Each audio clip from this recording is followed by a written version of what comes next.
هاوشێوەی گەورەی و پیرۆزی مانگی ڕەمەزان و جیاوازیەکەی سفرە و خوانی مانگەکەش بەراورد بە مانگەکانی دیکە جیاواز و ڕازاوەترە.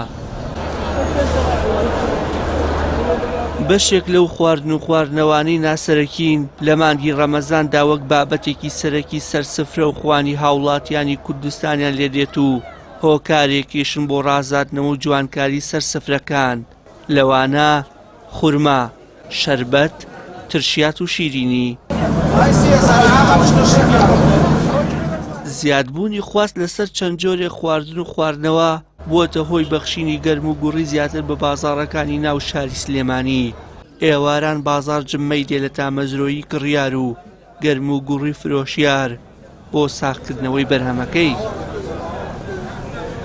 بەنسبەت ڕەمەزانەوە هەموو کاتێک لە ڕەمەزانانە زیاتر هەموو خواردنەکان تەڵەبی زیاتر لەسەر دەبەرە کەڵە بە ڕۆژووە کە بە ڕۆژوو بە حەزی لە هەموو خواردنێکە بڕوا جاری وایە حەزت لە شتی وایە بە ساڵەکە تۆ بیری لێ ناکەوی بیخۆی، بەس کە ڕەمەزان بووی کڕی ئێوارە وازانی هەموویە خۆی کاتێک کە بەربانشی کردەوە زۆربەی شتەکان ناخۆی. سا ئەوەندەی شیرینی تەڵەبی لەسەرە یا شەربەت لەوانەیە بڵێم 150 لەگەڵ ڕۆژەکانی کە لەگەڵ مانگەکانی کە زیاتر تەڵەبی خواردن وەکو شیرینی وەکو شەربەت وەکو هەموو خواردنی وەکو هەرچی بتێ لە بازاڕە زیاتر تەڵەبی لەسەرە. بێگومان لە ڕەمەزانە خواسی زەیتون و شیرینی و شتانە چونکە زۆرە بێت لەسەر ئەو کەسە بە ڕۆژووە لە بەیانیوە ناناخوا تەنها ناگەر ئێوارەکەشی داینە بۆشی نەخورێ هەرەوەی لەو کاتەیە کە کڕیوێتی هەر حەزەکەی بۆیە بۆی بێنێ بەزدی سفرەخوانی ڕەمەزان زۆر تایبەتە خێروبەرەکەتی زۆر زۆریشی تایە. بەشێک لە کاسبکاران بەهۆی بوونی داواکاری زۆر لەسەر شیرین و خواردەمەنیە ناسەرەکیەکان لەلایەن ڕۆژوانانەوە لەم مانگەدا گۆڕانکاری بەسەر دوکان و کارەکەیاندا هێناوە و تەواوی کاتی خۆیان بۆ دروستکردنی شیرینی تەرخان کردووە.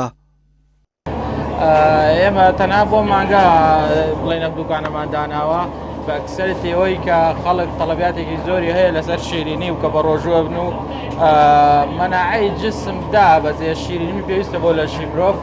ئێمە جۆڵەی شیرینێکی پاک و تەمیز کەم شەکر تەندروست پێشکەشی هاوڵاتیان بکەین.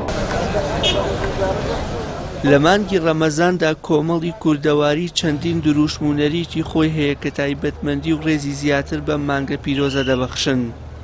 لە دیارترین ئەو نەریتانش ڕازاندنەوەی سفرەی بەربانگ و کۆبوونەوەی خێزانەکانە لە دەوری ئەم سفرەیە کە هۆکارێکە بۆ پتەوکردنەوەی تەبایی و شیرازەیی خێزانەکان. وشیار محەممەد، کەناڵی ئاسمانی پەیام، سلێمانی.